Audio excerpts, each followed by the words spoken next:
We have a really special guest for our Tick Bootcamp listeners today. We are here with Dr. Jill Carnahan. Welcome, Dr. Carnahan. Thank you so much for having me.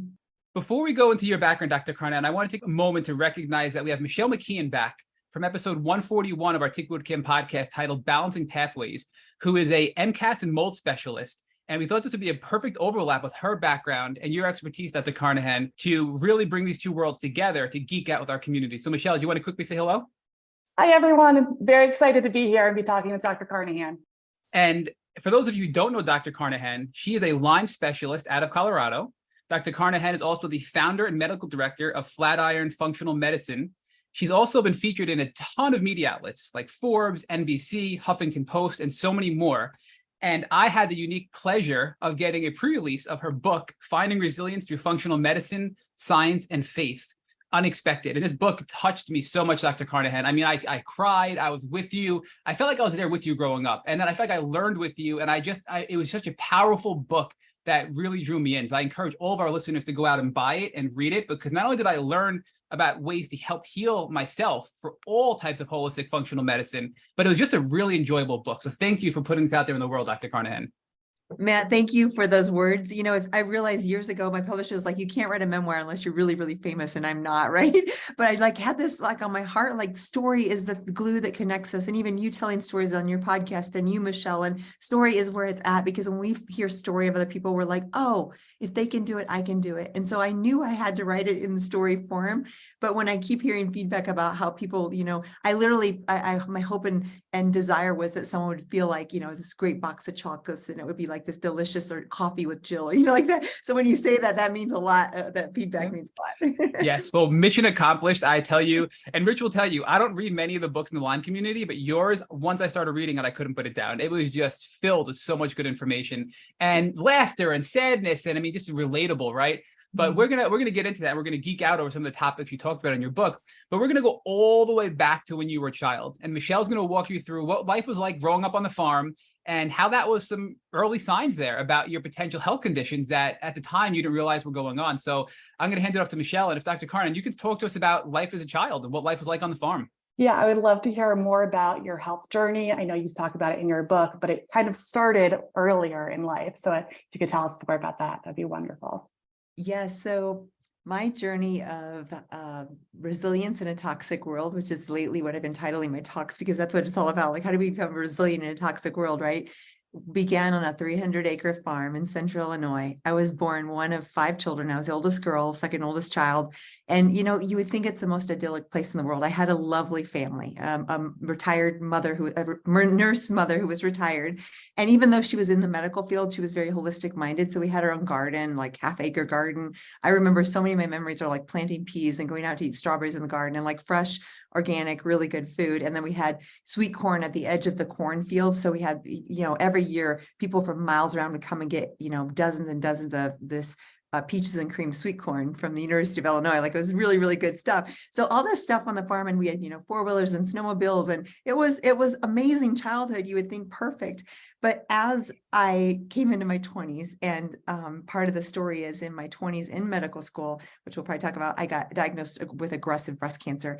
I looked back and said, okay, why? Because the question with all of us, with our doctors, with ourselves, is if we don't ask the question why and start to investigate what happened that led to our illness, that's where the difficulties, but also the mystery can be solved, and we can actually go on to have health and thriving. Because if we just have a code that says we have this disease and we stop at that diagnosis, and we don't say, well, what else is going on and why did this happen? So for me, the farm was my upbringing. And I said, well, what happened that could have led to me at 25 years old? We know that cancer cells start to develop 10 or 20 years before the actual diagnosis of a tumor that's like 1 centimeter or 2 centimeters in size.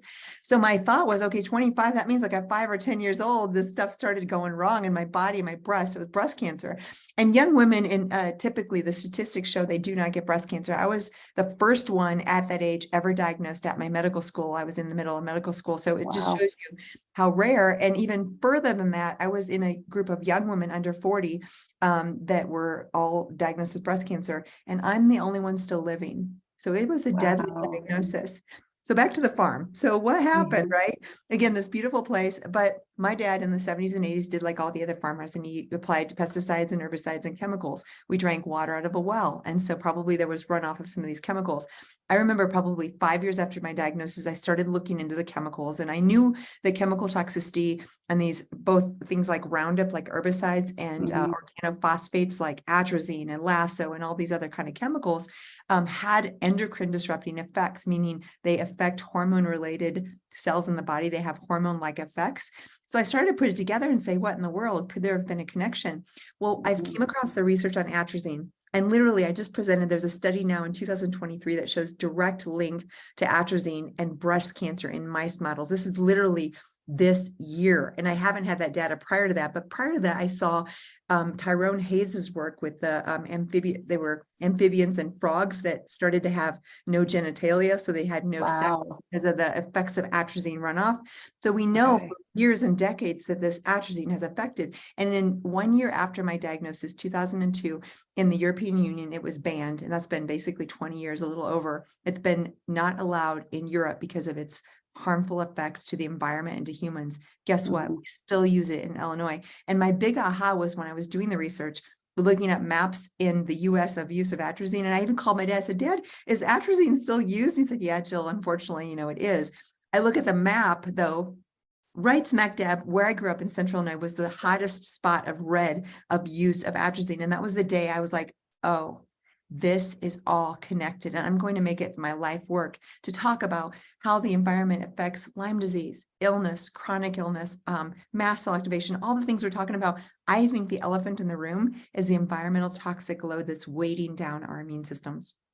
100%. I feel like it's a toxic bucket. And so it seems like growing up, you were, even though it was farm and you're outdoors, you probably had glyphosate in some of the soil, and then possibly even mold mycotoxins, because it's not rare for mold to be in farms as well. I don't think you ever had Lyme disease, but I do notice a huge correlation with my clients with breast cancer and Lyme disease. So it's just, it seems like an environmental toxic soup kind of built up, and then possibly looking into genetics as well could be a correlation for kind of like the perfect storm. Yeah. And Michelle, I don't talk a lot about this, but I absolutely have had multiple positive. I have Borrelia, Bartonella. Oh, I didn't know this. Oh, wow. And Ehrlichia. And this is, I thought of all places, it's the place to talk about it. You hide it pretty well, Dr. Carnahan. I did some hard stalking on you. I could not find that. So. Yeah. Well, and let me just tell you, well, if I smile, you'll see everybody who ever watches my podcast on a video will see I have a crooked smile. I have a little bit of bells on the side because of the Lyme. But back when I was like 4 or 5, we would go up to this raised timber. It was an Uncle Ray that had part of the farmland, but it was a timberous area in Central Illinois. And we would pull off ticks every time we went. And I remember often having embedded ticks. So like I absolutely had exposures as a child. And then when I started looking, and interesting, I talked to Dr. Horowitz personally about this, and he said some of the breast cancer has been associated with Bartonella. And I look at it's a huge issue, right? So you totally know that, and probably both of you. So I put it together. I think it was absolutely a player. Again, I have so many other illnesses I've been through. I haven't focused a lot on the Lyme, but I 100% have had probably 6 or 7 positive Lyme, Bartonella, Ehrlichia, and Babesia tests. So I absolutely have part of the story too. Have you followed Dr. Shoppy's work with their breast cancer? She's actually at Yale right now for the summer, and she's about to release a paper at the end of the summer where she's citing the Borrelia miyamotoi specifically being a trigger or a cause potentially of breast cancer. And she's studying this and she's proven it time and time again, and she's about to come publish it. So I think you kind of laid the groundwork for that. She's now proving it out in a study that she's about to publish. And there's other doctors too, like Dr. Horowitz, you said. So it's interesting that this is all coming together, that, there's this connection here. Yes. Okay. So guess what? Miyamotoi, which is tick-borne relapsing fever, is the strain that I have. So this is absolutely 100% correct. And I've read some of that research, but probably not as deep as what you've, but here's the interesting thing. And I'm just going to share this because I think it's so relevant to listeners as far as how deep Lyme goes to these other illnesses and diagnoses. So growing up on the farm, of course, in the silos in the areas where they store the corn, there is loads of mold. So even if there wasn't mold in my farmhouse where I grew up, which there probably was, we literally had a dirt cellar. And we had a normal farmhouse. It wasn't like an old like it was a normal house, but in part of the cellar was still dirt, still probably mold in the house. Second, in the grain bins where they stored the corn and soybeans. I mean, they'd always try to keep the moisture down, but it was a known fact that mold was absolutely growing on these grains. And I would get so sick and so allergic as a child to those grains. So there's the mold component. And then back to the tick component. So of course, 25 diagnosed breast cancer. I have Miyamoti. That's the strain that I have. I said Lyme to make it easy, but with uritis, I can be serious. I have tick-borne relapsing fever, which is of course Miyamoti. So, so that piece, but here's the interesting thing. So chemotherapy, I had 3-drug chemotherapy, totally destroyed my gut. And one of the drugs in particular, to treat the breast cancer called Cytoxan, causes leaky gut. One of its mechanisms of action is to create a much more permeable gut. So you dump contents into the immune system and you get that immune reaction, which is negative in other, forms, but because that immune reaction can fight the cancer, that's how it's actually part of its mechanism. So 6 months after I finished complete treatment of radiation, chemotherapy, and multiple surgeries, I start getting cyclical fevers. And guess what? Chemo weakens the immune system. So of course we know if I had the Lyme, which I think I did probably from 4 or 5 years old, my body was not in good shape. I guarantee the Lyme was starting to pop its head up, right? And the tick-borne relapsing fever, guess how my Crohn's presented? It was cyclical fevers. And guess what? Okay, that makes sense. Right? We know granulomatous diseases are related to Bartonella. I believe my Crohn's was a combination of presentation of the Miyamoti and the Bartonella. Wow. Okay. So you're in medical school and you're realizing that you were just diagnosed with cancer. You're going through treatment. And how are you feeling about treatment? Were you asking about nutrition, other ways to get toxins out of your system with chemotherapy? And then later when you got Crohn's disease, were you able to correlate that maybe there is a combination of why this came about into an autoimmune condition? Yeah, so hindsight is everything, right? And I've literally spent my whole life, because when I figure out these things for me, then there's patterns in our patients. And so I see often the patterns. So I definitely have spent a lot of time thinking about this. And what I surmise is I literally feel like probably in utero, I got exposed to endocrine disrupting chemicals in my mother's womb that started the DNA disruption. I had multiple chemical SNPs related to glutathione and detox poor pathways. So you talk about toxic load and bucket. I had a very small bucket born with. So the toxic load of the farm chemicals and things, and then just toxic stress and things, because I was a highly sensitive person. I didn't know it. All that led to breast cancer 25. Okay. And then I decide, okay, what am I going to do? And I, despite going to allopathic, like conventional medical school, my heart was the heart of more of a naturopathic or holistic doctor, because we grew up with, my mother's a nurse, did teas and herbal things first. She would take us to the doctor, but she would also do natural things first. So when I get to cancer, all of a sudden, boom, Jill, you have breast cancer. What do I do? Right? Like I knew I was in for the battle of my life, and I knew statistics where I was going to die. Like my statistics were not for me with this kind of aggressive breast cancer. So I had the choice, and my oncologist literally had meeting of the minds, because they had never had that young of a person. And they put together literally the most aggressive regimen they could possibly come up with 3 drugs. The doses they dosed me were maximum amount of drug till my heart would stop beating. Like they loaded it up. And then here I am, like thinking I want to be holistic, right? But I also knew my life was on the line. This is the relevance for your listeners. We're often faced with these critical, such difficult decisions. And I had a medical background and it was so hard. And what I decided at the moment was I'm going to take all the information. I went to the library and studied and tried to gather information, but I'm going to make a decision.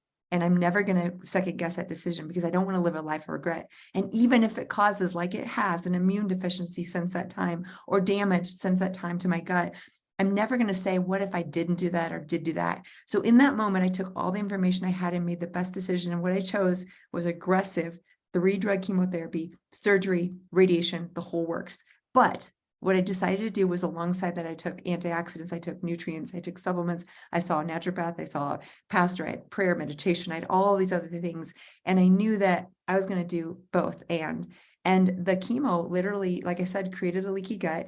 Unbeknownst to me, I had silent celiac that had never been diagnosed, which probably contributed to the weakened immune system. I also had NOD2 genetic SNP, which makes me high risk for Crohn's. But like we said, I think these infections played into it as well. So you have chemo trashing my immune system. All of a sudden, old infections like Miyamoti and Bartonella popping up, creating more inflammation, probably more granulomatous potential, and even the fevers.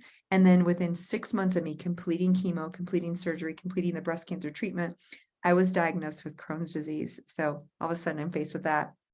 Wow, that's incredible that you're able to kind of be presented with all of this and then really navigate it the way that you did so that your body would have the best chance in moving forward. Can I ask how the mold piece came into about, how you started becoming interested in mold and realizing that it really hugely impacts your health? Yeah, and I want to say one more final thing about Crohn's because it's one of the most important things I learned. So I literally passed out one day in the ER while I'm doing medical rotations, woke up in surgery for an abscess and woke up to the surgeon saying, you know, Jill, this looks like Crohn's disease. So that's how I found out. And then I'm left with, okay, follow up with a gastroenterologist. Here's the plan, whatever. Here's an antibiotic for the abscess. And I go to the gastroenterologist the next week. And we're talking and he's like, okay, Jill, this is lifelong. There's no cure. You're going to probably need immune modulating drugs. You're going to probably need surgery, maybe multiple surgeries to remove part of your colon. And, you know, right now let's do steroids. And I was like, that doesn't make sense. I just got over an infection, steroids. And my last question before I left, and I was so sincere, I was like, Doc, I want to do my part. Does diet have anything to do with this? Can I do anything to change my diet with Crohn's? He did not pause. He just said, Jill, diet has nothing to do with this. And this is where another point for your listeners, so often we think that the medical doctors have all the knowledge and that we're like, we have to listen because they're the authority. If your intuition, if your gut tells you different, you listen to your gut, you follow that intuition. For me, I was just a mere medical student and he was the doctor, but I knew that couldn't be right. And I went on a journey to prove him wrong. I fired him. I never went back. And I found within 2 weeks, I changed my diet very dramatically, took out gluten, took out inflammatory foods, found specific carbohydrate diet. 2 weeks after that diet, my fevers were gone. My symptoms were controlled and I didn't heal in 2 weeks. It took more like 2 years. But today, 20 years later, I don't have Crohn's. It's not in remission. It's gone. We call it reversible autoimmunity. So I like to tell that story because it's worth thinking about when you are sitting in front of a doctor and they're medically gaslighting you, telling you, well, your labs look normal. You must be fine. And we know this in the Lyme world too, because it's such a misdiagnosis. Keep going, don't give up and trust your intuition, trust your gut, because you know your body better than anyone else, better than any doctor, but better than any authority. And I feel like that's so important to encourage patients to listen to themselves. Yeah, it seems like you were such an important advocate for yourself. And the other thing that I've noticed from listening to you speak at so many different functions is that you're very intuitive. And so it's just really impressive to see your analytical side, looking at the different pathways and figuring out, okay, what logistically makes sense. And then also listening to your gut and figuring out spiritually what's going to marry the two together so that it actually works not only for you, but for the patients that you're working with. Yeah, you know, and I love that you say that because that's literally, so I grew up this highly sensitive, probably very, very intuitive child that didn't know. Can you define that, Dr. Carnahan, HSP? Because I had never heard of it until I read your book. I'm like, what is an HSP? And you described it very well, but I want to make sure our listeners truly understand what that means. Okay, so I was born in HSP, didn't know it. About 10 to 15% of the population. Elaine Aron first wrote about it in her book, The Highly Sensitive Person. And what's relevant is not only it's an emotional type, and it's literally something you're born with. Now, mast cell activation, mold, Lyme, these things actually can play into it because they can make us even more sensitive. And I link it together in the book because I believe we have this, it's not really a personality type, but it's a prototype of your nervous system. And it's a nervous system that is going to be it's a blessing and a curse. I always said it was all curse, but there's blessing too.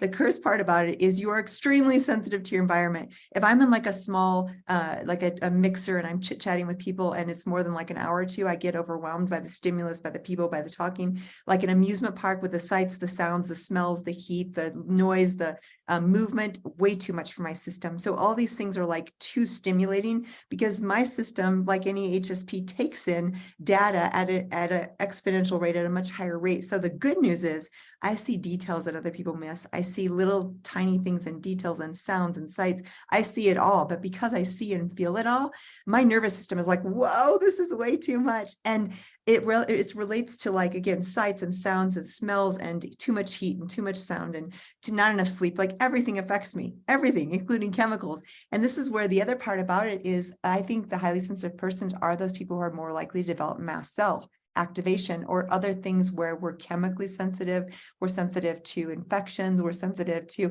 and it's emotions too. So like I could tell if I walk into a room and someone's had an argument, I know it because I can feel that in my body, right? Or if my parents really never argued, they got along very well. But if there's anything like even in the home where the siblings were fighting, or, you know, I go to office, if the office staff isn't in harmony, I feel it in my body and it really, really affects me. And so these are all characteristics, and there's many, many more. They tend to be people who are very curious. they're very like, they're good problem solvers because they see these details. For me, the gift of it is when I'm sitting with a patient, if I'm really in tune, and I sometimes can go into a flow state there when I'm listening to that patient, I can catch Dr. details. Carnahan, I'm going to interrupt you again. I'm sorry, but the flow state, I'm sorry, that was so powerful. So I know I want you to finish what you're saying, but if you can also describe the flow state, because that blew me away too in your book. So many key points here. Got it. No. So this highly sensitive gift part of it, for any of you listening out there, you're starting to recognize, you're like, and even in a relationship, you need time alone. You need time to like recharge. Like I recharge alone. I love people. I'm super social. And I was always like, well, I'm not really an introvert, but when I'm not an extrovert because I get overwhelmed with too many crowds and too many people and too much noise and too much conversation. So this is the reason why. And like I said, with patients, the gift of it is if I'm sitting there and listening, I catch little details. I know what questions to ask. And there's a connection with the intuition because this highly sensitive trait is actually very, very in tuned and can often sense and feel things at a deeper level. And what I was taught was I was in this German analytical engineering family, and I was taught to become this very analytical engineer. I went for undergrad bioengineering and I used that brain, right? That analytical mind. But then in medical school, it was taught basically don't ever trust your intuition. There's no value there. So we kind of put aside all that kind of feminine, intuitive, heart-based instruction, and we went for the analytical science, and that's great, right? But you need both. And I had to kind of relearn the value of my intuition, the value of my heart-based centered, and the value of sitting with a patient and having a gut instinct of where to go and knowing literally almost 100% of the time it's right on, and being able to trust that. And now I literally teach practitioners and patients, how do you meld those two? Because that's where the magic happens, when you start to trust your heart. And like I said earlier with patients, if you're sitting with a doctor and they dismiss you, they gaslight you, you're like, this doesn't feel right. Trust your intuition. You know yourself better than any professional. So that's the HSP. And then can I give a quick teaser to the flow? Because I actually highlight it in the book, because I just want to tease the audience. So, you said flow refers to those moments of rapt attention and total absorption when you get so focused on the task at hand that everything else disappears. Action and awareness merge. Your sense of self vanishes. Time passes strangely, and performance just soars. Flow's impact on both our physical and mental abilities is considerable.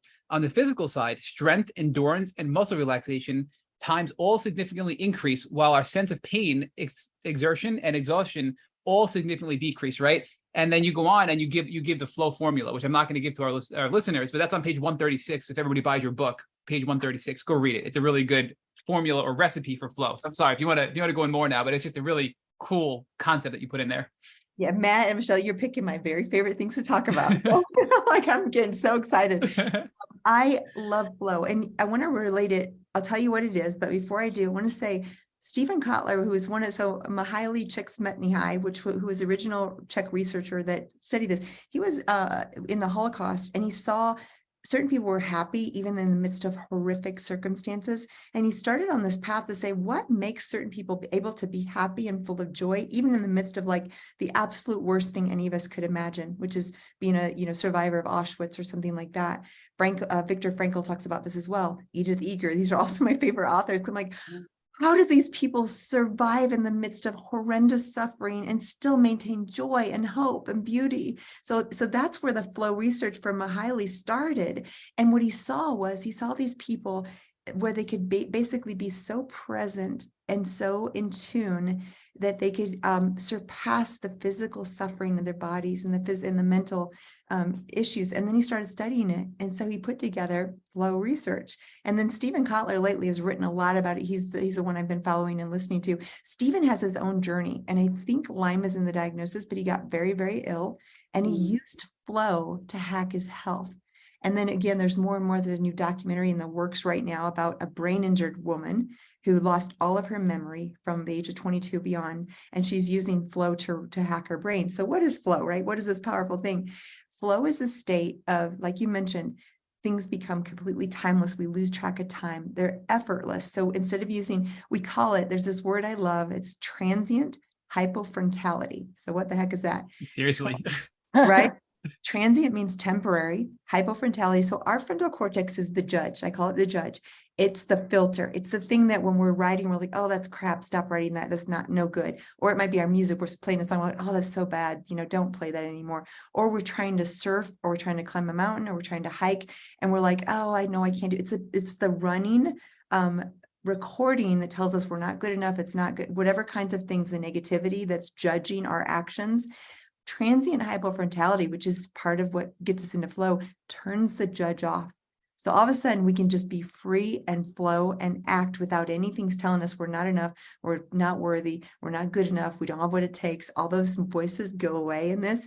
And because that turns off, we can literally, whether we're writing, whether we're a musician like jazz improv, whether we're in an activity outside. So you don't have to be a sports enthusiast, although this happens a lot with extreme sports. It could be creative writing, it could be music, it could be any talent where you lose yourself in a state. And when I say that, you all know, for as listeners, where this happens for you. For me, it happens like when I was with my puppies, or hiking in the mountains, or writing, or I love to rock climb and ride my motorcycle. So some of those things would take me into flow. It also can happen in social settings, like when I'm with a patient.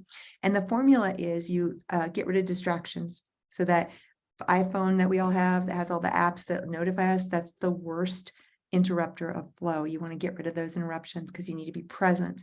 Anything that thinks about past or future doesn't work either. You want to have a skill challenge ratio that's about 4% above. This is actually, according to research, above where your talent lies. So say you think you can do it at this level, you push yourself just a little bit more, and that will induce a flow state because you need concentration. You need to be in the moment. If it's too hard, you'll give up. If it's too easy, you're bored. So you need to be, present. And again, you can take anything. You take coloring, you can take hiking, you can take surfing, and get into that flow state. But what happens there, according to the research, is we have optimal level of norepinephrine, dopamine, serotonin, anandamide, opioids, natural opioids, endorphins. So all of our neurochemistry is in a perfect harmony at optimal states. So it's literally how, and that's why Mihaly Csikszentmihalyi first realized this is like the natural antidepressant. And then Stephen Kotler and this lady who's doing the film are realizing, oh my gosh, I can heal from chronic illness by getting into flow. And we see that a lot when I am working with people that have mast cell or different autoimmune conditions. If you just do a conventional approach, I feel like it can move them forward, but you really need that merged approach where you're bringing in integrative medicine and also possibly like limbic system retraining and different things to help with neuroplasticity so that your body as a whole can move forward. 100%. Absolutely. And really, I think this is another way of getting into neuroplasticity, like changing the brain. I just wanted to go back and ask you a little bit more about mold, because you are just like the mold expert. And I've noticed that working with different clients, I feel like each year I'm seeing people that are having more and more complex cases. And almost everyone that I've seen recently has mast cell activation syndrome. And so I was just kind of wondering from you, how do you move forward with patients that are having not only a high infectious load, but a high environmental load, and then bringing in gut conditions and autoimmune conditions? Where do you start and how do you navigate this process? Yeah, thank you. I was hoping you'd bring me back to mold because I went off on a tangent there. Okay, I love talking about mold. So I'll tell you real quickly my journey. So Yep. I had healed from cancer and Crohn's, went on to finish medical school. I started in Illinois with a hospital as medical director, and it was just crazy environment because the productivity and work stress was insane. So I moved out to Colorado in 2010, started my own practice for functional medicine. Life was great. I was hiking, I was skiing, I was running, I was back to really good health. And 2013, Boulder had a flood of epidemic proportions. And now with climate change, we're seeing all over the world these massive floods and hurricanes, and it's just more and more prevalent. And I'm sure like you guys who know about mold, like me, when I see it on the news, I'm like, oh no, they're going to have mold. Like as soon as you hear this big hurricane or whatever, my heart's like, oh, those people are going to have to deal with water damage, right? So it's more and more common, and Boulder was no different. This was 2000. I actually just recently moved to Colorado, and I was looking at places all around Boulder and Boulder County. And I was talking to Jeff Bookout, who is an inspector in the Colorado area. So I was like, okay, what are different things that I should look out for? And he brought up like there was a huge flood in 2013. Is that when it was? Yeah. And so he was like, yeah, stay away from this area, and gave me different tips and tricks to look out for. But a lot of people think, moving to Colorado, it's a drier environment, you're going to be fine. And I tested a lot of places, even new places, and there were many different issues. So it goes into not only flooding, but also building biology, how materials are made. And yeah, it's been a journey, but it has been really nice moving to Colorado. So I'll let you continue. No problem. Welcome to Colorado. And you're Thank right. you. The people are so often, even doctors like, oh, there's no Lyme disease in Colorado, right? Or there's no mold in Colorado or Arizona. Not true. But Yeah. I love that you said that because it really anywhere can happen. And even in Arizona, this hot, dry climate, when there's condensation from different temperatures from outdoor, indoor, I could go into all those things, but it's very, very common in pretty much everywhere. So this flood happened, and the next year, which is typical of mold, I started having shortness of breath, rashes, immune issues, brain fog, and I knew something was wrong and it kept getting worse. Finally, I went ahead and I had an inspector come. I was in an older 1970s building and we found bulk Stachybotrys in the basement. My office was 2 levels up. And now looking back, it's so interesting because I didn't know anything about mold. My contractor had redone my office space and he put beautiful new bamboo wood flooring over this old carpet that was probably 20 years old. And then right below my office was an unfinished crawl space with standing water. So it was like the perfect petri dish for mold. And then the flood came and the basement, which was 2 levels down, flooded, grew Stachybotrys, and it was just an absolute petri dish. And then I tested my urine and it had the trichosanthanes, which matched the Stachy, and I knew. You don't want to mess with that one. That No. is probably the most dangerous type of mycotoxin. Wow. It is. It was just absolutely. So I literally got my mycotoxin results back and was like, oh, it's mold. I never set foot again in my office. I left everything. I know I don't think everybody has to leave their whole house, but in my case, it was worth leaving the books, leaving the office and starting over. And it was really until I scanned the patient charts, which were still paper, that I got well, because I took the charts with me, but they still have the toxins and I was still not well. My C4A and stuff was high. So I firsthand, and this is just now I know it's my life. I'm the guinea pig. So I had to experience it. But the great thing is I dive in and figure it out, and then I'm able to help other people. So this was the next level of healing. And I had to really figure out what was going on. So it was mold. I moved out of my office and I started really trying to understand detox. And I did the glutathione, the binders, all that kind of stuff, infrared sauna. And I always like to frame it because I had a pretty significant exposure, and people are always like, how long will it take? I always say 6 to 18 months. And it took me about 18 months. Yeah, it's months. It's even years at times. Yeah. To really detox. And for me to, I was making little progress, but to really get back to maybe 80% of normal, it was about 18 months. So but Dr. Carnahan, before, I just want to read a little snippet here, because this blew me away in your analogy, right? You said mold toxins are devious little gremlins that not only make you sick, but also make it much harder to do the very thing that will make you better. Can you imagine what would happen if dehydration prevented you from feeling thirsty? And you go on to talk about how mold messes with your ability to think logically and make sound decisions, which blew me away. Can you just go into that a little bit? And also, before you go on, after that, can you talk about your 3 experiences at the salon, the church, and the kickboxing experience to show how serious exposure to mold can impact the human body? I mean, that blew me away in your book too. I couldn't believe how quickly and rapidly you responded to mold at the salon, the church, and the kickboxing studio. It just blew my mind. Oh, I love it. Like you said, you're picking out some of my favorite parts. So the first part, what you're talking about, is what I realized is, even now today, I know mold so well, and I know how to talk about resilience. One of the things I teach patients is you may always be sensitive to mold, but what you want to do is find out what for you reverses that quickly and allows you to get back to functioning well. And so now I know I take charcoal, because I still travel a lot. I go to hotels all the time. I was just in Orlando, moldy hotels. And what we want is to teach the body to turn that around quickly. But back to the insight that you read in the book, what happens is, at least for me, when we get exposed to mold, and many patients have corroborated this, we lose our ability. I know mold. I know what it feels like to be exposed. And even now today, sometimes I get confused when I get exposure, like, why do I feel so bad? What's going on? And there's this thing two things, mold literally takes away that insight, that logical processing where we can understand what's happening in real time. So it's very common, like later, like maybe hours later or the day later, oh, that was mold. Like always I'll know, but in real time, the insight, the understanding of what's happening in real time is very frequently sabotaged. The other piece that is just crazy, and Michelle, you alluded to this earlier, is the limbic activation. Now we know limbic activation, we know mold is traumatic, and many people have to deal with the limbic system, which is our amygdala, our fight or flight after mold exposure, because they're terrified of mold. But what you may not know is it's not just like, oh, psychologically it was scary and I'm like triggered. That's part of it.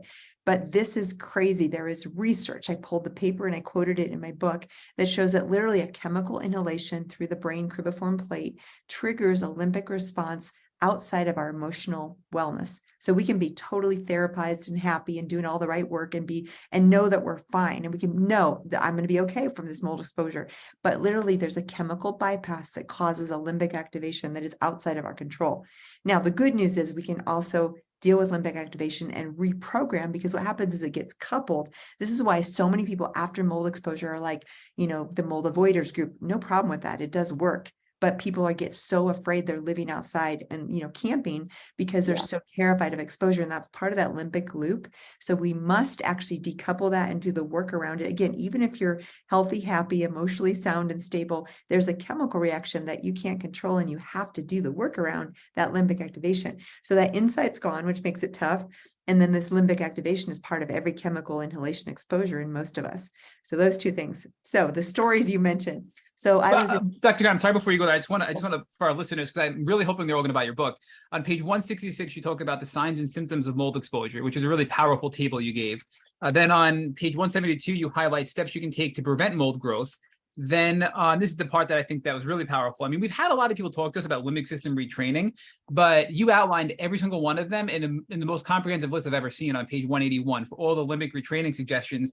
I mean, that was a really, really powerful list. So I just wanted to put that out there for our listeners who are looking to get your book and shortcut to these sections. So I'm sorry, if you can please continue with your stories, because that's a really cool part too. Yeah. Amazing. And thank you for saying that. What you're describing, I just want to frame the book. It's a story, right? It's like my story, but in between there's these sidebars, and what you're pulling out is the sidebars, because I want you to have the story that engages you and you get connection, and you also know how you can heal. But then I want, like, how do we get these practical tips in there? And so what we did is the ones you mentioned, those are sidebars with just real practical information on how to get over all these things. So the stories you mentioned, so one, I was kickboxing in this gym and turned out it was moldy. And I have parked years underground in my parking garage in my spot, no problem. And right after being exposed to mold, I literally sideswiped my brand new Lexus on a concrete pillar that had been there for years. Like, you should not. And I because your perception of depth is affected by mold. So my depth perception was off, and I was like, oh, that was mold. Second one, I was driving home from a salon that had mold, again, in my notes to me, and it's late at night. So I was a little sleepy, which mold, Cotomium, has an effect on me. I call it the narcoleptic mold. It makes my blood pressure drop, and it makes me very, very sleepy. Like literally, I'm like, I gotta lay down now, or I'm gonna pass out. And I think this was probably a Cotomium exposure, because I was very sleepy, very disoriented, which is also common with mold. And I'm driving on the highway, and there's this flashing lights, like someone had been pulled over by a cop on the side of the road. And I was so disoriented that I didn't realize they were actually in that first lane I was driving in. I come up on them at like 55 miles an hour on the highway, and I swerve like so violently, because I'm like, oh my gosh, I'm going to hit them, swerve out of the way. And it's a cop, right, pulling someone over. So all of a sudden I see the flashing lights in my mirror, because she's like, who is this that just about hit the cop, right? And I'm just like, oh my gosh, she's going to check on me, because I was so nervous about like what just happened. And I was like, and of course she wasn't checking on me. She was giving me a 4-point ticket for careless driving. But it was like later, and there's no way, like, can you imagine? Well, sorry, officer, I just got exposed to Cotomium. I'm like not able to think. So I, dealt with it, no big deal. But it was interesting, because I was like, oh, that was totally mold, again, disorientation, fatigue, kind of brain foggy. And I literally almost hit the cop. And then the last one was, there was a church I attended in Denver that had been remodeled, and massive mold issues, and I didn't know it. And I mean, church is a great place for me. I'm like connected to the divine, and like really happy and worshiping and all this. So normally it like brings my mood up. Every time I come home, I'd be like, oh, life is terrible. I can't do this anymore. Everything's overwhelming. I'd be like crying and like feeling and I'm not a depressed person, but I go into this like depression. And then by the time I got home, I had enough insight to be like, oh, maybe I should take some charcoal. And after about 5 times of doing that, I realized, oh, that mold exposure. And I go on to talk about like how many people, suicide, homicide, like really serious things could be related to this weird brain effect of mold. On that note, I was actually talking to Michelle about this last night. I just couldn't believe in your book you had a patient that you were helping treat, and I believe the former owners of his home, one of them committed suicide and one of them committed homicide. And you were saying a type of mold that you found in his home was known to show aggression and that type of behavior. Can you just give us more about that? Because I'm not that Oh, sorry, Michelle. Go ahead. I was gonna wonder, is it bulimia? Because I notice in a lot of my clients that have suicidal ideation, it's their bulimia levels are really high when I look at their ERMI tests.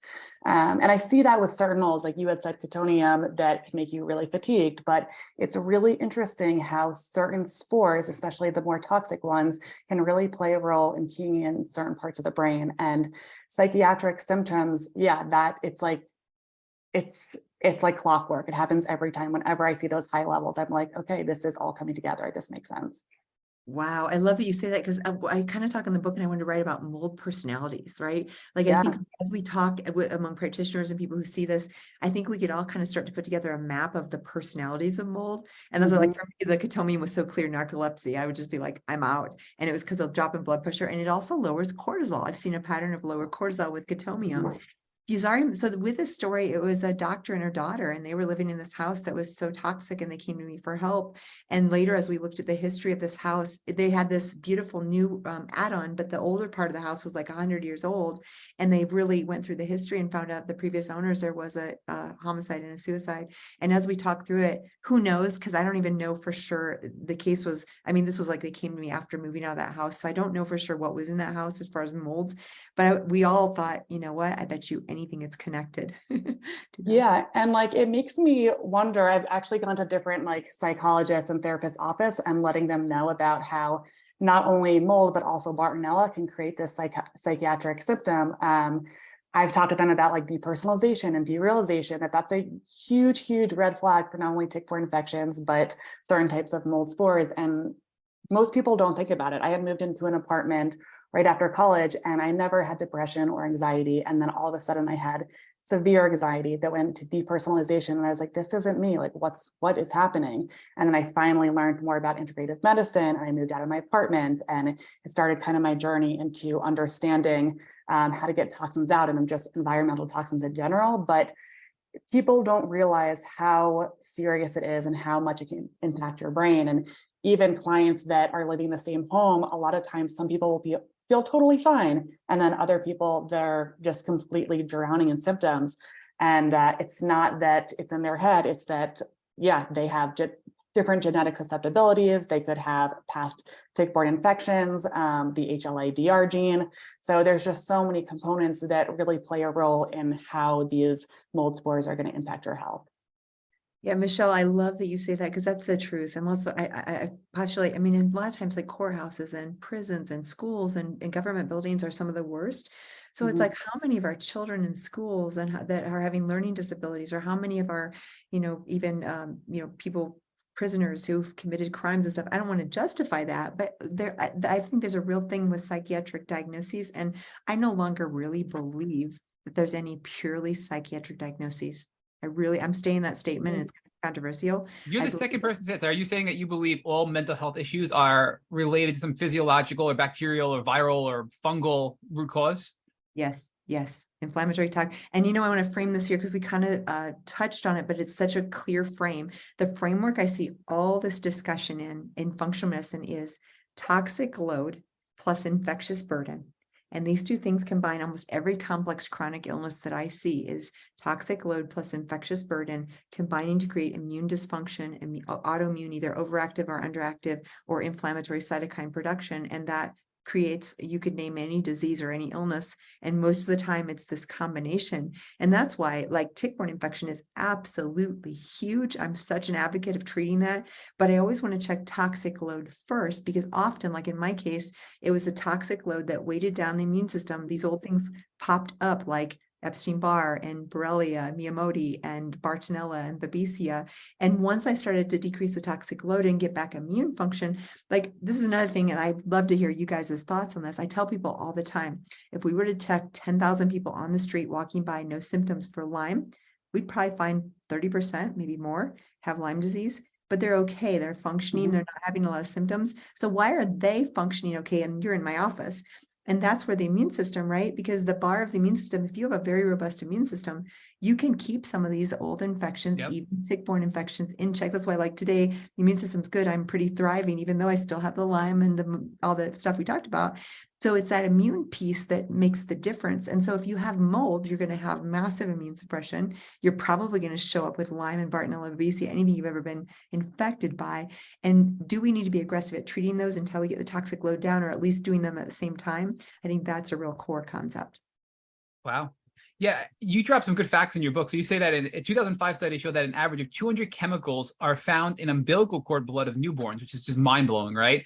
But then you also said that a recent estimate suggests that a few thousand new chemicals are introduced into the environment every single year. So I mean, with the increased amount of toxins, with the increased amount of ticks and tick bites, and the increased amount of stress that we go through, it's a combination of everything. And why do some people get sick and why do some people not? You asked, what are our views on that?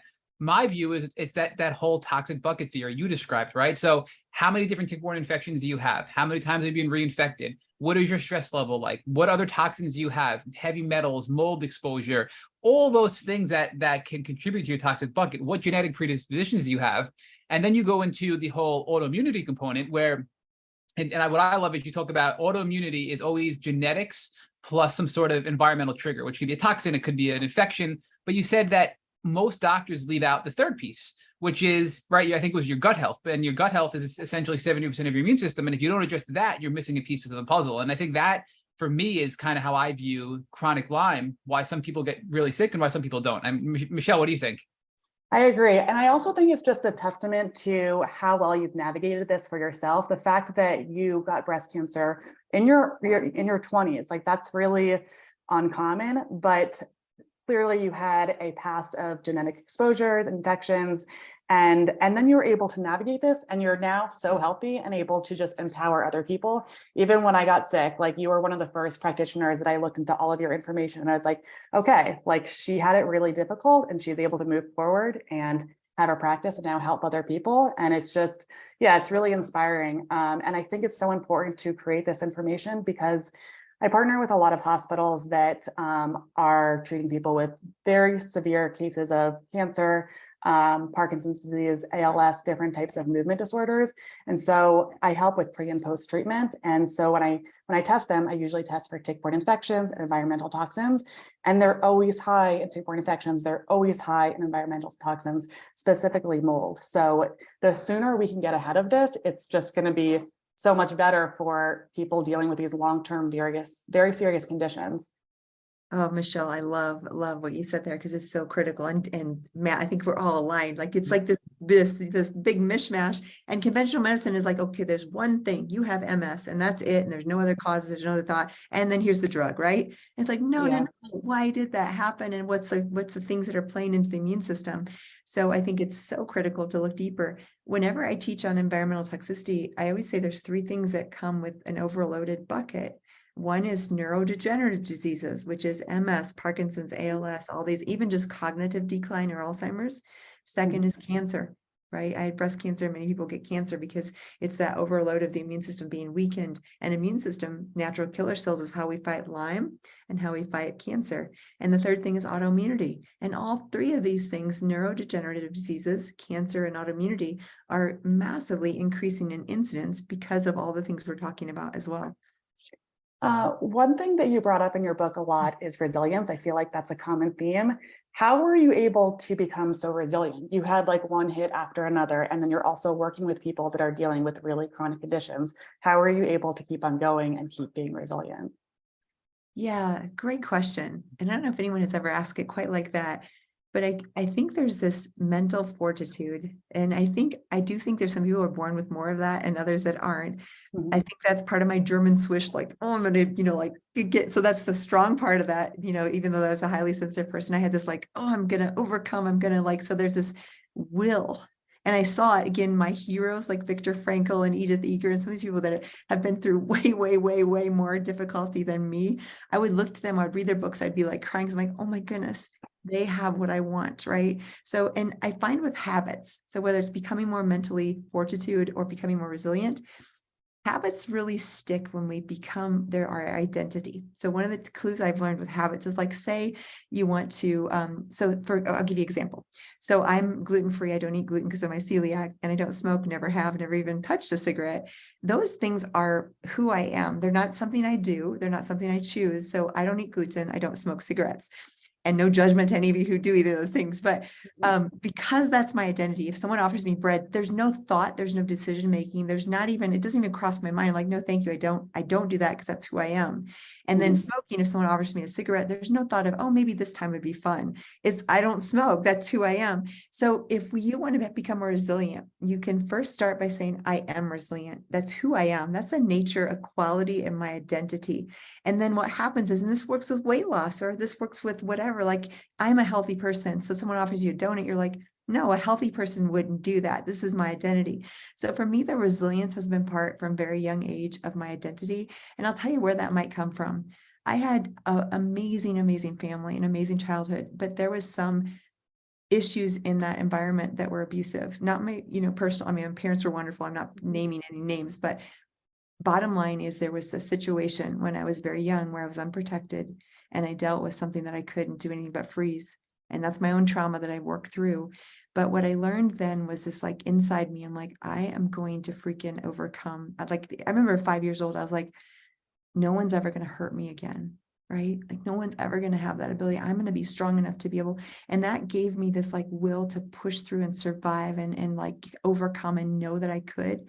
And it's funny because we think trauma is horrible, and everybody nowadays is talking trauma and deal with the trauma. I'm a huge fan of dealing with trauma, but I also feel like trauma can be a gift, because it, for me, was a gift that at 5 years old created a strength, like a rod strength of resilience. Like, I am not going to bend. And the funny thing is, I'm like very conscientious and kind of soft and kind, and I'm not like an aggressive, I'm not going to be in your face, but inside I am freaking stubborn, and I'm strong-willed, and I will get through. And then back to the identity, I took that on, and that's part of me. So then now anything that comes my way, and in the beginning, it was hard. I was like, am I going to survive cancer? Am I going to survive Crohn's? But after time, after time, after time of illness, now today, I'm 46 years old. And I can tell you, I believe there is nothing that could come my way, even facing death, that I wouldn't be able to get through, because I've learned over and over and over again. I have the skills, and each one of you listening, I'm not unique. You have it too. Inside of us, we have this ability to overcome. And if we make that part of our identity, it doesn't matter what comes, and it may be painful. It may be difficult. It may be something you hate and you don't want to go through. I'm not saying it's easy, but if you have inside of you an identity that knows, you will have the tools and the resources in real time for whatever comes your way. You can like boldly show up with confidence, knowing there's nothing that's going to take me out. On page 206, you have a chart that says the benefits of trauma. And I have to say, a lot of people that read that are going to think, are you kidding me? Yeah. But after I read it, I'm like, wow, every single one of us who has gone through this experience, everybody listening to this podcast has suffered from Lyme or tick-borne illness in some form or fashion. We are stronger because of it. And you outline why we are stronger because of that trauma, the gaslighting, the emotional trauma, the physical trauma, et cetera. But I just want to challenge you on the piece of you being a fighter and a warrior, because you pull this theme throughout your book about being the warrior princess, and you envision yourself as this warrior and this princess and this fighter.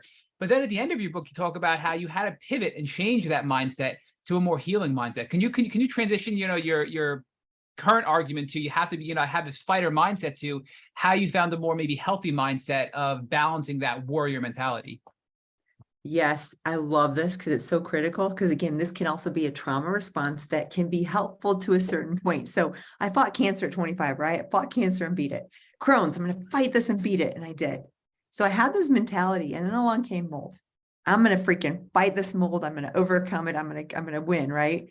And then one day I'm walking along, and I just literally was thinking and praying and meditating. And I had this massive moment of realization.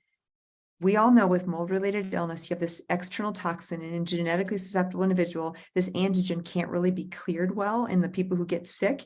And the antigen being unable to be cleared triggers an immune response and causes cytokine production and inflammation. And your own immune system is actually a lot of what causes the damage. The mold triggers it, but then a lot of the ongoing damage is from your immune system trying to get rid of this. And same with Lyme, trying to act on this thing, but it's actually damaging your cells, causing autoimmune, attacking self, or whatever else. It's just inflammatory.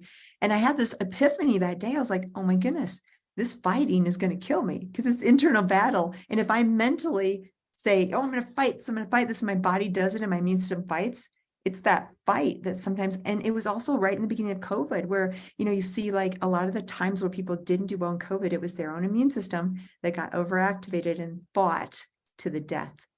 So when I realized that, I had just heard a inspirational story about a man who needed a bone marrow transplant. And he went to his doctor. His doctor said, okay, we need this much harvest of your bones, or your cells from your bone marrow, and then we'll, put it back in your body, whatever. And he's like, okay, what do I need? And so he went home and meditated every day on how to increase that bone marrow. When he went back, the doctor's like, I don't know what you did, but you have like 10 times the bone marrow cells, white blood cells or whatever they needed that anyone else has ever done. He said, well, I just meditated. So I heard that story. I'm like, well, I can meditate with my immune system. So I created this little vision, and it was the minions from Despicable Me, the little yellow guys. They were my immune system. And I just imagined them instead of, they're happy and whistling and kind of silly. And I imagined them as my immune system, and they were happy, and they were like escorting, like, here, mold, let's go this way. Let's go out of the body. But there was no fight. They were like, coming alongside the mold, escorting it out of the body. And I started meditating every day on the minions and the mold. And that was my immune system. And I'll tell you what, I did a lot of things to recover from mold, but I absolutely had a turning point at that point in the year that followed as I meditated on the minions. It was powerful. And the thing you mentioned is, before, I literally had this mantra: I am Sasha, princess warrior, daughter of the king, worthy of love, conquering all fear, full of joy. And I look back, and those are some of the values I hold most dear: my faith and divine connection, joy, overcoming fear, being strong and resilient, and resilience, all those things. But again, Sasha was a fighter. She's my alter ego. And I had to lay down the sword and start to love myself, because what happens is, in this mentality, you can actually cause, again, cognitively and emotionally damage. So I had to really, really learn. The thing that probably helped me most in all of my years of overcoming illness was learning to love myself. When I read Gabor Mate's work on how autoimmunity metaphorically is attack of self and self-hatred and self-loathing, I realized there was some truth there. And so I had to start having this self-compassion practice of really loving myself, loving my body. And it's funny because I remember back with breast cancer, I would oh, my body's betraying me. I was so mad at my body for betraying me. My mind was strong and my stupid body, even saying that now is hard. But then what I did is I was like, oh, sweetheart, you're doing a great job. You're so brave and you're so strong and you've come so far. And I literally talked to myself just like that. And it changed my cells. Mm-hmm. Yeah, it's like you really have to become a team with your body and move forward, mind and body, to really get over these very difficult things. So that's incredibly impressive. I know in your book, you also talked about type C personality. And so it seems like you are more wired towards type C personality, which I'd love you to go over what that is. But I just think having that kind of predisposition, it's even more impressive that you're no, I'm resilient. This is what I'm going to do to move forward, and just continue moving forward. Yeah, so type C personality, this was kind of fascinating. Again, Gabor Mate quotes another researcher's work. And in his new book, if you haven't read The Myth of Normal, it's fantastic. And he talks about type C personality again. And type C personality. So we have type A, which is the driven, the hard driving, the executive kind of thing. Type B is laid back, easygoing, getting along with everybody. Type C is very interesting, and it's very conscientious, it's all these good qualities. And actually for scale of agreeability and getting along with people and stuff, it's high on those things. It's very agreeable. They don't express a lot of anger or sadness. They don't know really how to express the negative emotions. They're extremely conscientious. They're always putting others ahead of themselves. So these are nice friends and nice people and good things in general. But what happens is that lack of expressing healthy anger is actually detrimental. And they've shown melanoma, autoimmunity, fibromyalgia, chronic fatigue, and breast cancer are all more prevalent. And even ALS. Gabor Mate quotes the studies on the ALS. Even the nurses treating the ALS, they'd be like, these guys are so nice. Men and women, I'm saying guys, and that's probably totally un-PC, but these patients are so kind and nice, and they're type C, right? And they didn't call them type C, but they started recognizing certain illnesses were high in the type C personality. So you had talked a lot about how your mindset and different predispositions play a role in health issues. And I want to kind of learn more about treatment-wise. So specific with mold, there's the whole building biology piece. So making sure that your environment is healthy, looking into like inspecting and remediation and that piece. And then also really treatment-wise. So yes, getting your limbic system on board, but what specifically do you do to get these toxins out? And also make sure that while you're getting these toxins out, that your patients can handle it, because a lot of them are super sensitive. So looking into genetics and then also looking into mitochondria support. How do you navigate that process when you're working with people that are super sensitive? Yeah, so I'm going to kind of give you a scaffolding or framework of how I look at it. First of all, you can have infection, toxin, heavy metals, all these things. And the first place I go is toxin, because like we said, if toxins affect the immune system, sometimes, not always, but maybe 20-30% of the time, you don't ever need to be aggressive on treating the infections if their immune system comes back online. So I always start there. That's toxic load. And first thing is limbic system, which we talked about. So you always want to address, and you can do that simultaneously with starting with mast cells, which I know, Michelle, is your area of expertise, but mast cell, you have to address in some form limbic and mast cell, because those are the things that will prevent you getting anywhere with treatment of mold if they're both active.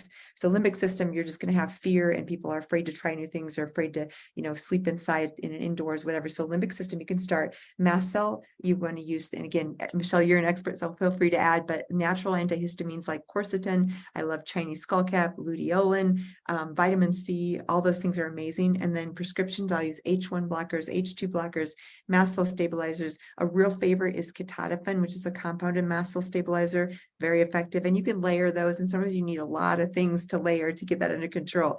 But those come first, then the mold. And the mold is all about basically mobilizing toxins out of the tissues where they've been stored, and then excretion. And mobilization includes things like glutathione, N-acetylcysteine, lipoic acid, milk thistle, anything to help the body, phase 1 and phase 2 of the liver, take these toxins and start to excrete them into the bile where they're stored. Now, the bile is about 95% efficient with its reabsorption, so you have to interrupt that bile reabsorption, because otherwise you just have a merry-go-round of toxins going through the gut. And how you can interrupt that flow is you can use binders. There's prescription binders like Welchol and cholestyramine. Even though Shoemaker made these popular, I don't use a lot of prescription binders. Once in a while, Welchol works, but I rarely use cholestyramine. I feel like it's so aggressive and such a strong binder of other things. People have gut disruption. It also only gets at ochratoxin. So like there are a lot of other binders that have like activated charcoal and bentonite clay and zeolite. So you can take one type of binder with a lot of different agents in it and get multiple different mycotoxins, and are less constipating and have a lot less side effects. 100% agree. And I love the combination, because like I said, each of these have a slightly different electrostatic charge. And now Neil Nathan's work in some of the charts we have out there, we can look at mycotoxins specifically. Like you said, ochratoxin, cholestyramine is great. But if you have Stachybotrys, trichosathines, or some of those other nasty toxins, charcoal's best. So, and in my history, charcoal was my favorite. Still to this day, if I travel, charcoal is my go-to. But charcoal, clay, zeolite, glycomannans, chlorella, I could name a bunch of others. Even just fibers from foods can be helpful. So all okra is a thing of food, obviously. So all of these, then you use binders. So you use the glutathione to mobilize the toxins out of the liver, out of the tissues into the bile. And then you use some sort of binder to pull it out through the gut. And you want to, while you're doing that, make sure you have electrolytes, make sure you're hydrated, all the basics there. It's all about balance. Yeah. And then things like infrared sun are really powerful mobilizers of toxins, dry brushing, lymphatic drainage remedies, and lymphatic massage. And I love Epsom salt baths. There's so many things you can use that will start to help mobilize from the tissues. And if you're mobilizing too quickly, these are the people who get hives or get sick or don't do well, because you have to excrete. And excretion's, I think, a little bit more tricky, because it usually involves more the naturopathic things like colon hydrotherapy, or coffee enemas, or castor oil packs, or dry brushing, some of these things that actually stimulate lymphatic drainage. I think Michelle, you bring up. I'm just going to jump in. I just want to take a point, because as a non-medical professional and a non-genius like you, Michelle, I'm sitting here like, wow, this is a lot, right? So everybody listening, I feel like it's so cool to hear you guys geeking out over this, because here are two professionals that our listeners can partner with, either you, Dr. Carnahan, or you, Michelle, to get some help in this process, because it can seem very overwhelming to hear all this. I mean, you guys just rapid fire gave us so much good information, but the cool part is we have functional doctors and experts like you guys to help along with this process. If anybody listening feels overwhelmed, I did as well. And I just want to point out there are professionals like Michelle and like Dr. Carnahan to help you through this journey. And it isn't as scary as it may seem. So I'm sorry, Michelle. I just wanted to put that little plug in there. Yeah, no, the mold world is an incredibly overwhelming world for so many different reasons and has so many different layers. Not only does it impact your brain because it's causing inflammation in your brain, but it also can impact your relationships, and it's expensive. So it impacts your finances, and it's super misunderstood. People don't understand mold. So when you're saying like, hey, I'm having a reaction to mold, they're like, okay, like it's Right. fine, like mold's everywhere. And it's like, no, this is actually really serious. Like I can't function. So yeah, for those of you who are listening and that are going through this and are feeling very overwhelmed, there is a path moving forward. There's tests that you could do on your home to see like, is your environment an issue? And then you can do tests on your body to line it up. Okay, those mold spores from my home actually are aligning with the mycotoxins in my body. Mold spores create mycotoxins, which is what we breathe in, and that causes more inflammation and gut issues and a multiple of other issues.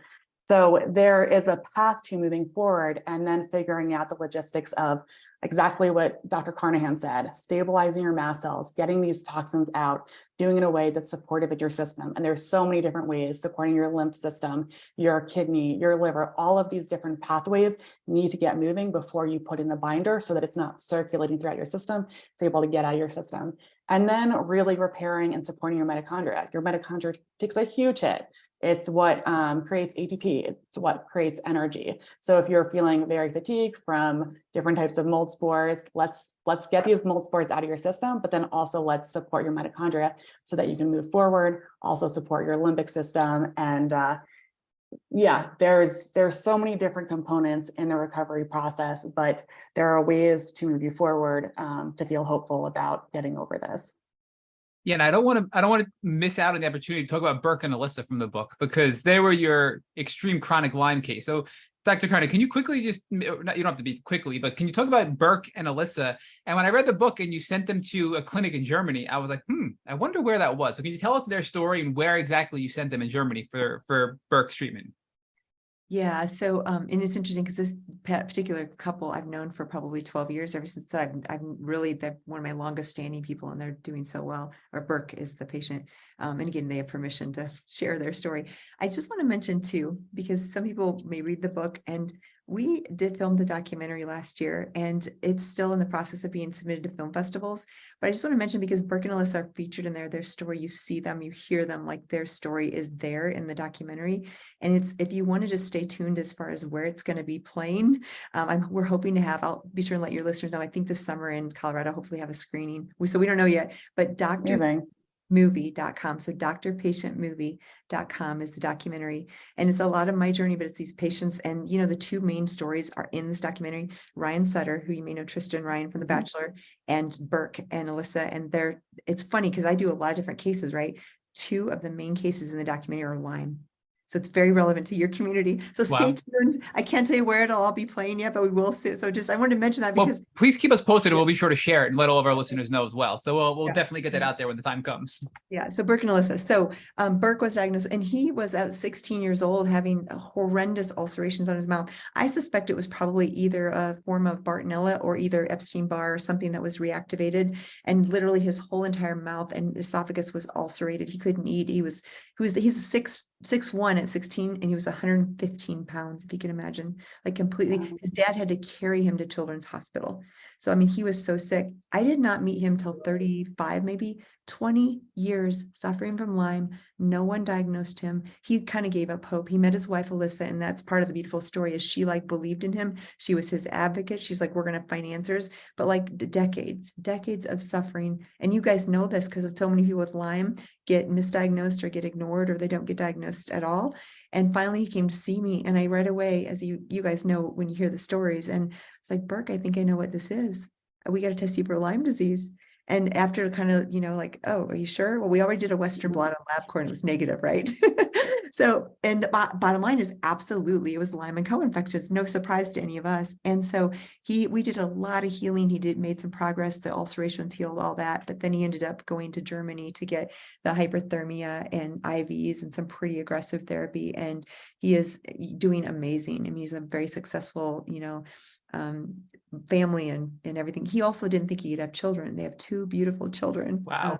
That's amazing. I actually partner with hospitals that offer hyperthermia treatment. I had a really bad case of Lyme disease when I was younger. And so about a little over 10 years ago, I went for hyperthermia treatment.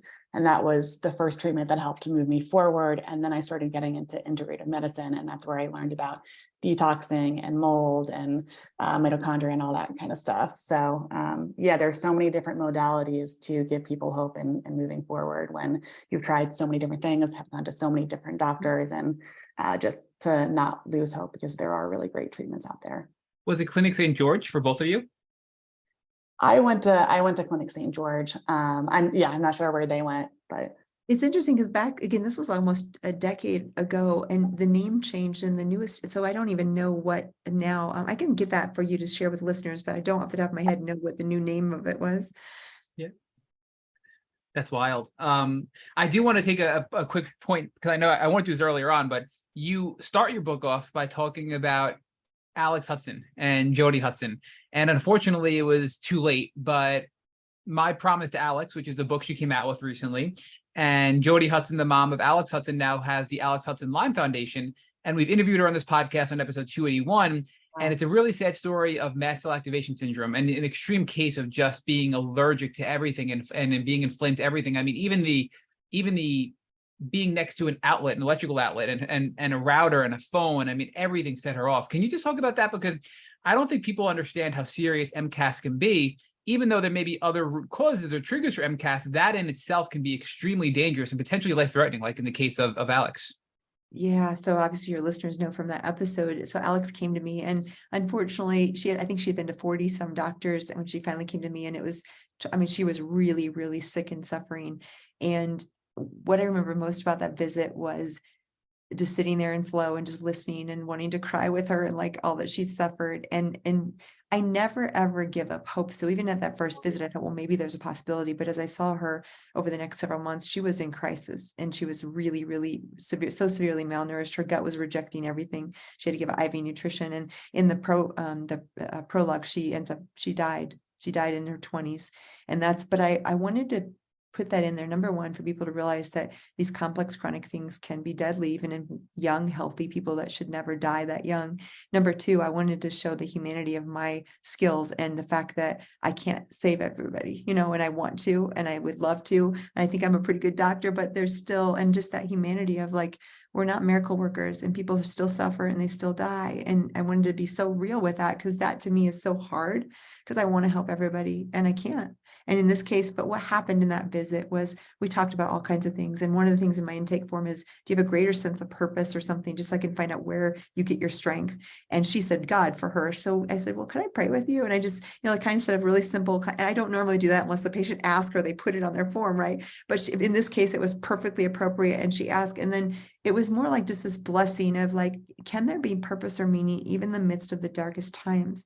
And something in her shifted in that visit to where she was looking to like, okay, what if I don't make it? What can I do? And she's with her mother started the Lyme Foundation to help people to prevent the misdiagnosis that happened to her. So I love that story because it transcends life. And the truth is we're all terminal, right? So no matter if we overcome illness right now, at some point we're going to face that. And so like, how can we really think about our life in that bigger picture, that greater purpose? And we know now that the science actually backs greater purpose and meaning with Dan Buettner's work in the blue zones. One of the most important things about these centenarians that live to over 100 years old is greater purpose and meaning. And for Alex, that was so evident because she didn't make it, but she had this thing that surpassed her life and has impacted now thousands of other people. And I think that's also really important to show just how serious mast cell activation can be.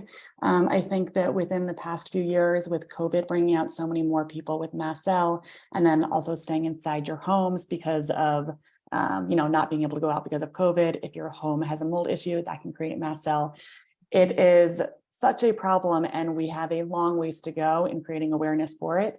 But a lot of people will kind of think like, okay, you're like just go inside the house, or like, I don't see any mold, so what are you reacting to? And it can create pretty anaphylactic and pretty serious symptoms. So really just bring the point of taking it seriously and acknowledging that. Yeah, I also want to just make a note, because I know I was in a state of fight or flight for quite a while, and I was afraid of everything, right? It severely impacted my ability to make sound decisions when I was at my worst. And if I were listening to this part, Dr. Carnahan, when you said, look, some people are terminal, some people, you were being humble, but I just want to point out that you are a brilliant doctor, right? I mean, you were so smart, but how would you address people that are listening to this podcast that are in fight or flight, that may have been triggered by that statement? How would you counter that? Because like, depending on where we're at in our journey, some of us can process that and not be triggered. Others may be triggered, right? So I just want to address that topic of, depending on where we're at in our healing journeys, we do know that certain things will trigger our fear and put us deeper into fight or flight. So can you address that a little bit, Yeah, so this is such a great question, because not everybody, we're all on different trajectories and we're all in different places and this is probably, I don't think there's any greater fear than, when am I going to die? How am I mean, this is a big deal to all of us. And this is where I think having that something greater than yourself, either a purpose, a mission, a meaning, a divine connection, it can be anything, because I don't have any sort of agenda for you. And I have a personal faith, but it could look any way, or no faith at all. It doesn't have to be faith, but it has something that transcends our mortality, our life. And if we can kind of find that and hone in on that. And some people, it's like saving the animal, saving the whale, saving the climate, saving the trees. Some people, it's like, for me, I'm a healer. So I want to help as many people to heal mind, body, spirit in my lifetime as possible. I want to inspire people. That's my purpose and meaning. Other people, it might be some project that they want to finish, like writing down data and collecting data for this thing but if we just have a very limited scope and we don't think outside of ourselves, it is scary. And there's no way to make it unscary. But if we can have this transcendence, almost like if we're flying over our life and looking at it on a timeline and looking at the much bigger, because we're in the day-to-day, we're like right here, right now, that's all we see. But if we could pull ourselves above and watch ourselves and say, okay, look how far I've come, look what I've learned in this process, look where I'm headed, where do I want to go? And many people in midlife have this kind of crisis. It's all about this transcendence. Like, what is my purpose? Have I done what I'm here to do? Half my life's over. So those questions, like just getting real. And for me, I journal. I don't have all the answers, but sometimes I'll just talk about flow states. You can let yourself green light and just journal with no judge. So you want to go into the transient hypofrontality and let yourself just flow, because often your subconscious will bring up things. And usually when we kind of go to the places where we're most afraid and we're kind to ourselves and loving ourselves in those spaces, that's when we can kind of shift and have transformation. And it's still going to be hard to deal with facing death. I think what is also helpful to, if you're going through a very difficult struggle, a lot of times if you go to a doctor, it's like, I don't know what's going on, or like you're depressed. With you, you're very realistic and you're optimistic, but also very realistic. So you're looking at these very complex cases and you're able to think very abstractly and analytically, and then you're also using the more intuitive side. So it just gives, at least when I was going through it and I would listen to a lot of your videos, it would give me so much hope, because I needed like that analytical side, but I also was like, no, intuitively, I know this is the right way for me. So it really helps people along this journey. Thank you. Yeah, and I want, in your book, you talk about how neural scanning technology is now showing that fear is one of the most primal and powerful emotions. It creates ingrained neural pathways in the brain, and these pathways become like deeply woven grooves that are easy to fall back into. And I think it's really important, because for me, I can relate to that, where you really don't experience fear until you get triggered into that state of fear, and then it's easy to fall back into it, right? And it's kind of like you mentioned with mold. Once you had your mold crisis, it's much more easy to fall back into mold exposure. And I think once we become sensitive to something, we have to be much more aware of those triggers, right? And then, of course, flow is one good recommendation to help get out of this fear state and to help these brain pathways. And then, of course, neuroplasticity, which we talked about. You have it all featured in your book as well. But I think the good news is there are a lot of techniques to help ourselves overcome that fear state, and it's not permanent, right? And I think that's the most hopeful message I took out of your book, is that none of this is permanent. And you talk about, chronic illness and how people just write everybody off in the chronic illness community. But just because there isn't a one, what do you call it, a one pill solution? I'm not saying it right. You have a term for that in your book. The one pill, I forget what it is, but there's no magic pill to cure you. But that doesn't mean we can't get you better. And I think that's something too that a lot of regular doctors miss out on, and you talk about in your book. But I do want to talk about the emotional piece of this. I know we're getting really tight on time. My last part is you're very open and vulnerable in your book about your personal relationships, right? With your ex-husband and then your boyfriend afterwards, and how your health impacted your relationships and how you were totally taken aback when your ex-husband divorced you, right? So can you talk about the impact that chronic illness has on personal relationships and how you overcame that trauma as well? Because that sounded devastating. And yet here you are today, vibrant, smiling, happy. And you've had a lot, to Michelle's point, I mean, cancer, Crohn's, mold, Lyme, and a whole bunch of co-infections, all kinds of relationship issues. You had trauma at a young age. And here you are, like the happiest, healthiest person we've seen on this podcast. Oh, thank you. So it's interesting because this is where years ago, I thought, oh, I'm going to write a book on environmental toxicity. And then I went through divorce and some difficult relationships. And I was like, oh, we need to go environmental toxicity, emotional toxicity, childhood trauma, relational toxicity, like all of these things affect us. And it's actually maybe sometimes most important, the people family members, the people we live with, if those things are toxic, there's no amount of glutathione that's going to help that, right? And my understanding, here I am like a successful professional woman.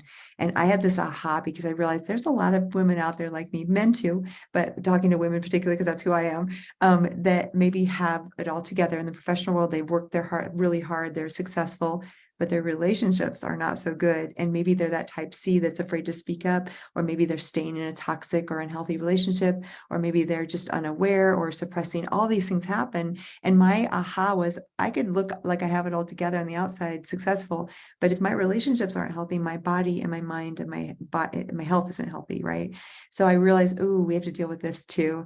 And just like always, I'm a guinea pig. So I went through a very difficult divorce, and my divorce, there's no doubt, we would say I'm actually good friends with my ex-husband now, and everything has resolved, because I always say it's like we were two children with trauma that hadn't dealt with it, and that's why things blew up. And it's interesting, my marriage blew up after about 20 years, right in the worst of the mold exposure, and I have no doubt that the mold affected both of us and affected our brains and ability to really communicate. I think the mold was, I'm not going to blame the mold, right? It's us and our issues, but at a deeper level, that toxic load on my brain and his brain had a mass, and he had Lyme too, massive effect on our relationship. We'll both say that today. I'm like, oh my goodness, look how dysfunctional we were.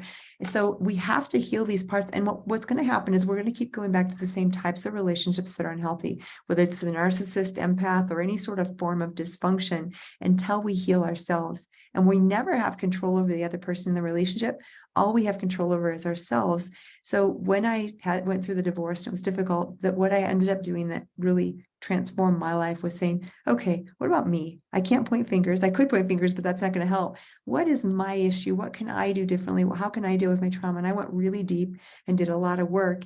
And once I transformed that, I never attracted the same type of men. It really transformed my relationships too. Michelle, do you have any more questions? I know we're getting really tight on time, but do you have any burning questions we have to ask before we end it? Yeah, I just wanted to know, for people that are really in the thick of it, what would be your one word of advice to help them get through it or give them some hope? Yes. Okay. You talked about fear earlier, and this is kind of, again, that intuitive level that I think it maybe sound trite, but it's probably the most powerful. The opposite of love is not hate. The opposite of love is fear. And so when we have fear, or we're in the midst of this and we're afraid, we're overwhelmed, these negative emotions, nothing wrong with that. And like I learned, like we talked about, you want to feel those, let them flow through your body, but you don't want to stay there. And the antidote to fear is love. And you're like, oh, Jill, this is all happy bullshit. Right? Like, it doesn't really work. But I'm telling you, when you start to have self-compassion and you truly love yourself and you show kindness and compassion, even when you mess up or you don't do things right or you're not healing, the emotion of love and gratitude are the most powerful things to transform us at a cellular level. So whatever that practice looks like for you, to unconditionally love yourself first and then shine it to others around you. And often when you're in the midst of the darkest times, when you feel like you can barely get out of bed, if you can find some way to love someone else, and it might be just a phone call because you can barely walk out the door, or it might be just a note. It might be the simple text, something very simple because you maybe can't even get out there to help someone. When you take the focus off yourself and your suffering and start to love someone else, something happens there, because you get joy and it feeds your soul. And then all of a sudden you want to do more. You want to get out of bed. And again, this may sound trite, but I really believe that unconditional love is the antidote to fear. And if you're wondering what to do, where to go, you're not sure, and you're like, I don't even know if I have intuition. Here's an easy trick. Things that expand you. If you close your eyes, put your heart on your hand on your heart and your belly, and you just think, okay, does this decision, this relationship, this choice, this treatment, does this feel expansive? Or does this feel contractive in my body? That's a great way to make a good decision about what way to go. And it's easy. We can all kind of start to feel into, does this expand me or contract me? Wow. Dr. Carnahan, I just want to give everybody a quick shout out to how to find you and Michelle, right? So your website is jillcarnahan.com. You're on Instagram with your handle Dr. Jill Carnahan. So that's Dr. Jill Carnahan. You're on Facebook as Flatiron Functional Medicine, which is the name of your practice, right? Flatiron Functional Medicine. And Michelle, of course, our listeners know, but in case they forget, her website is thelymespecialist.com. And her Instagram handle is The Lyme Specialist. And I just want to tell you, Dr. Carnahan, I had a discussion with Rich last night privately, and I said to him, whenever I'm really excited about a podcast, I'm usually disappointed because my expectations are so high. And I'm worried that's going to happen to Dr. Carnahan. I loved her book. I'm just really excited about it. But I can confidently say on the air that you exceeded my expectations, which I did not think was going to be possible. I mean, this was just a brilliant interview. You were amazing. Your energy, your life, your attitude towards everything and your knowledge just was amazing. And Michelle, you were amazing as well. I can't thank the two of you enough, Dr. Carnahan and Michelle, for coming on the Tick Boot Camp podcast and sharing your journeys and helping people in the chronic Lyme community. Thank you both so much. You're welcome. And thank you both for taking your journeys and transforming lives as well. You're out there just like me, and I'm so grateful that we're all in this together.